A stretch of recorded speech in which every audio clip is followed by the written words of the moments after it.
ಇನ್ನು ಇನ್ನು ಗಮಾವತಿ ರಾಥೋಡ್ ತಹಶೀಲ್ದಾರ್ ಅವರು ಐ ಥಿಂಕ್ ಫೋನಲ್ಲಿದ್ದಾರೆ ಅಂತ ಅಂದ್ಕೊಂಡಿದ್ದೀನಿ. ಗಮಾವತಿ ಮೇಡಮ್ ನಮಸ್ತೆ. ನಮಸ್ತೆ ಸರ್. ನಮಸ್ತೆ ಮೇಡಮ್, ಇದು ಗ್ರಾಮ ಪಂಚಾಯತ್ ವ್ಯಾಪ್ತಿಗೆ ಬರುತ್ತೆ. Yes sir. ಇದು ಗ್ರಾಮ ಪಂಚಾಯತ್ ವ್ಯಾಪ್ತಿಗೆ ಬರುವಂಥದ್ದು, ಆದರೆ ನಿಮ್ಮ ಇರಲಿ ಅಂತೇಳಿ ಎಸ್ ಸರ್. Yes sir. ಈ ಕಲಬುರಗಿ ಜಿಲ್ಲೆ ಹೌದು sir. Kalagi taluk okay sir. Halachera ಗ್ರಾಮ, ಓಕೆ ಸರ್. ಇಲ್ಲಿ ಮಹಿಳೆಯರು ತುಂಬ ಶೌಚಾಲಯದ ಭಾಳ ಪ್ರಾಬ್ಲಮ್ ಫೇಸ್ ಮಾಡ್ತಾ ಇದ್ದಾರೆ. Yes sir. ಅದು ಆಮೇಲೆ ಕೆಲವು ಕಡೆ ಶೌಚಾಲಯ ಮಾಡಿಕೊಟ್ರು ಮಹಿಳೆಯರು ಹೋಗೋದಿಲ್ಲ, ಇದೂ ಕಂಪ್ಲೇಂಟ್ ಇದೆ, ನಾನಿಲ್ಲ ಅಂತ ಹೇಳ್ತಾ ಇಲ್ಲ. ಹೌದು. ಆದರೆ ನಾವು ಅವರ ಮನವರಿಕೆ ಮಾಡಿಕೊಡ್ಬೇಕಾದ ಜವಾಬ್ದಾರಿ ಕೂಡ ನಮ್ಮದಾಗಿರ್ತದೆ. ಹೌದು ಸರ್. ಎಲ್ಲ ರಾಜಕಾರಣಿಗಳು, ಪ್ರಧಾನಿ ನರೇಂದ್ರ ಮೋದಿಯಿಂದ ಹಿಡಿದು ಸಿದ್ದರಾಮಯ್ಯನವ್ರ ತನಕ ಎಲ್ಲರೂ ನಾವು ನಿಮಗೆ ಮಾಡಿಕೊಟ್ಟಿದ್ದೀವಿ ಅಂತ ಹೇಳ್ತಾರೆ. ಇದು ಇಲ್ಲಿ ಅಪ್ಲೈಡ್ ಆದಂಗೆ ಕಾಣ್ತಾ ಇಲ್ಲ. ಹೌದು ಸರ್. ನಾನು ನಿಮ್ಮನ್ನು ದೂರ್ತಾ ಇಲ್ಲ. ಹೌದು ಸರ್. ನೀವು ಇದರ ಬಗ್ಗೆ ಒಂದೋ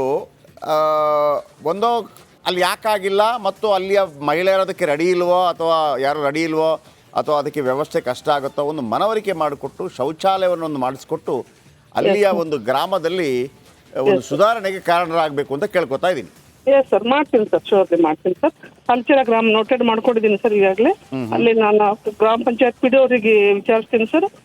ತಾಲೂಕು ಆಫೀಸರ್ IOTPS ಅವ್ರಿಗೆ ಕೂಡ ವಿಚಾರಿಸ್ತೀನಿ ಸರ್. ನಾನು ಕೂಡ ವಿಸಿಟ್ ಕೊಡ್ತೀನಿ ಸರ್. ಗೊತ್ತಾ, ವಿಸಿಟ್ ಕೊಟ್ಬಿಟ್ಟು ಏನಿಲ್ಲ ತನಗೆ ನಾನು ಕಂಪ್ಲೇಂಟ್ಸ್ ಕೊಡ್ತೀನಿ ಸರ್. ಇದು ಈ ಶೌಚಾಲಯದ ಕ್ರಮ ಹೆಂಗೆ ನಿಜವಾಗಿ? ಈಗ ಸೆಂಟ್ರಲ್ಲು, ಸ್ಟೇಟು, ಎಷ್ಟು ದುಡ್ಡು? ಸಿಂಗಲ್ ಶೌಚಾಲಯ ಆದರೆ ಮನೆ, ಆಮೇಲೆ ಪಬ್ಲಿಕ್ ಶೌಚಾಲಯ ಆದರೆ ಹೆಂಗೆ ಅದು ಕ್ರಮ? ಅದೇ ಸರ್, ಅದು ಕನ್ಸರ್ಡ್ ಪಿ ಡಿ ಅವ್ರಿಗೆ ಕೇಳಬೇಕಾಗುತ್ತೆ ಸರ್. ಅಲ್ಲಿ ಟೋಟಲ್ ಶೌಚಾಲಯ ಗ್ರ್ಯಾಂಟ್ ಆಗಿರೋದು ಎಷ್ಟು, ಮತ್ತು ಆಗಿರೋದ್ರಲ್ಲಿ ಇವರು ಯಾರ್ಯಾರಿಗೆ ಏನೇನು ಕೊಟ್ಟಿದ್ದಾರ, ಯಾರ್ಯಾರು ಕ್ಯಾಟಗರೈಸ್ ಕೊಟ್ಟಿದ್ದಾರೋ ಅಥವಾ ಕಾಮನ್ಲಿ ಮಾಡಿದ್ದಾರೋ ಅದನ್ನೆಲ್ಲ ನಾನು ವಿಚಾರ ಮಾಡ್ತೀನಿ ಸರ್. ಇವಾಗ ವಿಸಿಟ್ ಕೊಡ್ತೀನಿ sir, surely. Thank you madam. Gamavati Rathod ನೋಡಿ, ನಾನು ಅವರ ಗಮನಕ್ಕೆ ತಂದಿದ್ದೀನಿ. ನನಗೆ ಒಮ್ಮೊಮ್ಮೆ ಯಾರನ್ನ ಬೈಬೇಕು ಅಂತಲೂ ಅನಿಸ್ತಾ ಇಲ್ಲ. ಒಮ್ಮೊಮ್ಮೆ ನಾವೇ ತಪ್ಪುಗಳು ಮಾಡ್ತಾ ಇದೀವಿ ಅಂತಂದರೆ, ಯಾಕಂದರೆ ನಾವೇನು ಮಾಡಿಬಿಡ್ತೀವಿ, 500 ರೂಪಾಯಿಗೆ ಒಂದು ಬಿರಿಯಾನಿಗೆ, ಒಂದು ಕ್ವಾರ್ಟ್ರಿಗೆ, ಒಂದು ಮೂಗ್ನತ್ತಿಗೆ ವೋಟ್ ಮಾರ್ಕೊಂಬಿಡ್ತೀವಲ್ವಾ. ನಮಗೆ ಪಾಪ ಇವ್ರಿಗೆ ಗೊತ್ತಿರುತ್ತೋ ಇಲ್ಲೋ ಗೊತ್ತಿಲ್ಲ. ಸಮ್ಟೈಮ್ಸ್ ನಾನು ಕೆಲವು ಕಾರ್ಯಕ್ರಮಗಳಿಗೆ, ಅಂದರೆ ಈ ಎಲೆಕ್ಷನ್ ಟೈಮಲ್ಲಿ ಹೋದಾಗ ನೀವು ಯಾರಿಗೆ ಓಟ್ ಹಾಕ್ತೀರಿ ಹಿಂಗೆಲ್ಲ ಕೇಳಿದಾಗ ಪಾಪ ಅವ್ರಿಗೆ ಗೊತ್ತಾಗ್ತಿರ್ಲಿಲ್ಲ. ನೀನು ದುಡ್ಡು ಕೊಟ್ಟರೆ ನಿನಗೆ ಓಟ್ ಹಾಕ್ತೀನಿ ಅಂತ ಹೇಳ್ತಾಯಿದ್ರು ಅವರು. ಹೌದು, ನೀನು ದುಡ್ಡು ಕೊಟ್ಟರೆ ನಿನಗೆ ಓಟ್ ಹಾಕ್ತೀನಿ ಅಂತ. ಮತ್ತೊಮ್ಮೆ ಸಂಬಂಧಪಟ್ಟವ್ರು ಯಾರ್ಯಾರು ಅಂತ ಹೇಳ್ಬಿಡ್ತೀನಿ, ಗಮನಕ್ಕೆ ತಂದಿದ್ದೀನಿ.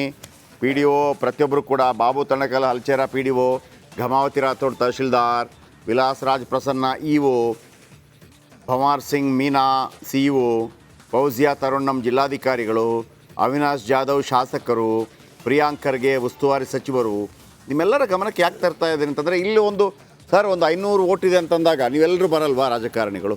ಬರ್ತೀರಾ ಇಲ್ವಾ? ಬಂದೇ ಬರ್ತೀರಿ. ಹಾಗೆಯೇ ಅಧಿಕಾರಿಗಳು ಕೂಡ, ಸರ್ ಇಲ್ಲಿಗೆ ಹೋಗಿ ಬಂದರೆ TADA ಚೆನ್ನಾಗಿ ಬರುತ್ತೆ ಅಂದರೆ ಬರ್ತೀರಾ ಇಲ್ವೋ? ಬಂದೇ ಬರ್ತೀರಿ.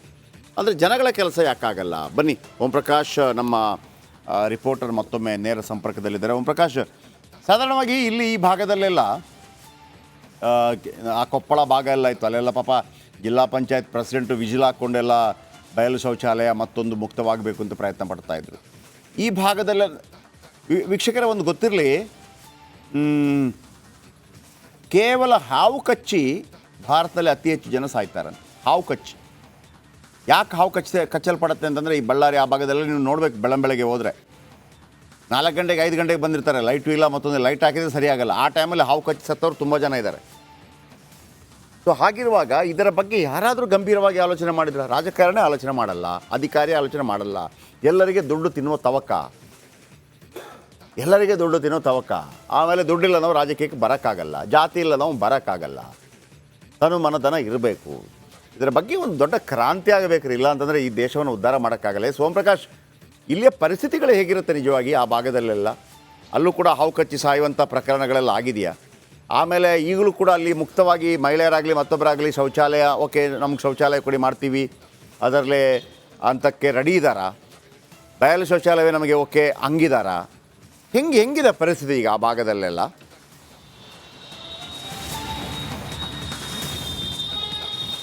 ಜಯಪ್ರಕಾಶ್ ಶೆಟ್ಟಿ, ಇಲ್ಲಿ ಕಲಬುರಗಿ ಜಿಲ್ಲೆಯ ಕಾಳಗಿ ತಾಲೂಕಿನ ಹಲ್ಚೇರ ಗ್ರಾಮದಲ್ಲಿರುವಂಥ ಜನರು ಸಾರ್ವಜನಿಕ ಶೌಚಾಲಯ ಕಟ್ಟಿದರೆ ಅದನ್ನು ಸದುಪಯೋಗ ಮಾಡಿಕೊಂಡು ಬಳಸ್ಕೊಳ್ತೀವಿ ಅನ್ನುವಂಥ ಮಾತನ್ನು ಹೇಳ್ತಾ ಇರುವಂಥದ್ದು. ಇನ್ನು ಮನೆಯಲ್ಲೂ ಕೂಡ ಟಾಯ್ಲೆಟನ್ನು ಕಟ್ಟಿಸ್ಕೊಳ್ಬೋದು. ಅದಕ್ಕೆ ಪಂಚಾಯತಿ ವತಿಯಿಂದ ಕೂಡ 12,000, ಅಂದರೆ ನಾರ್ಮಲ್ ಕ್ಯಾಟಗರಿ ಅವರಿಗೆ 12,000, ಬೇರೆಯವರಿಗೆ ಅದಕ್ಕಿಂತ ಜಾಸ್ತಿ ಹಣವನ್ನು ಅನುದಾನವನ್ನು ಪಂಚಾಯತಿ ವತಿಯಿಂದ ನೀಡ್ತಾರೆ. ಆದರೆ ನಾವು ಖುದ್ದು ಅಲ್ಲಿ ವರದಿ ಮಾಡೋಕ್ಕೆ ಹೋದಂಥ ಸಂದರ್ಭದಲ್ಲಿ ಕೂಡ ಅಲ್ಲಿರುವಂಥ ಮಹಿಳೆಯರಿಗೆ ಕೇಳಿದೆ, ಅಲ್ಲಿರುವಂಥ ಮನೆ ಯಜಮಾನರಿಗೂ ಕೇಳಿದೆ, ಅಂದರೆ ನೀವು ನಿಮ್ಮ ಮನೆಯಲ್ಲೇ ಏನು ಶೌಚಾಲಯವನ್ನು ಕಟ್ಟಿಸ್ಕೊಳ್ಬಹುದಲ್ಲ ಅಂತೇಳಿ. ಆದರೆ ಅಲ್ಲಿರುವಂಥ ಜನರು ಹೇಳ್ತಾ ಇರುವಂಥದ್ದು ಅಂದರೆ ಮನೆಯಲ್ಲಿ ಶೌಚಾಲಯ ಕಟ್ಟಿಸ್ಕೊಳ್ಳೋಕ್ಕೆ ಜಾಗ ಇಲ್ಲ, ಹಾಗಾಗಿ ನಾವು ಹೊರಗಡೆ ಹೋಗುವಂಥ ಅನಿವಾರ್ಯ ಪರಿಸ್ಥಿತಿ ನಿರ್ಮಾಣ ಆಗಿರುವಂಥದ್ದು. ಹೊರಗಡೆ ರಸ್ತೆ ಬದಿಯಲ್ಲಿ ಮುಳ್ಳಿನ ಕಂಟಿಗಳ ಬದಿಯಲ್ಲಿ ಕೂತ್ಕೊಂಡು ಶೌಚಾಲಯವನ್ನು ಮಾಡಬೇಕು. ಅದರ ಬದಲು ಈಗ ಪಂಚಾಯತಿ ಜಾಗ ಇರುತ್ತೆ, ಸರ್ಕಾರಿ ಜಾಗದಲ್ಲಿ ಸಾರ್ವಜನಿಕ ಶೌಚಾಲಯಗಳನ್ನು ಕಟ್ಟಿದರೆ ನಾವು ಅದನ್ನು ಬಳಸ್ಕೋತೀವಿ, ಸರಿಯಾಗಿ ಉಪಯೋಗಿಸ್ಕೊಳ್ತೇವೆ ಅನ್ನುವಂಥ ಮಾತು ಅಲ್ಲಿನ ಮಹಿಳೆಯರು ಹೇಳಿರುವಂಥದ್ದು.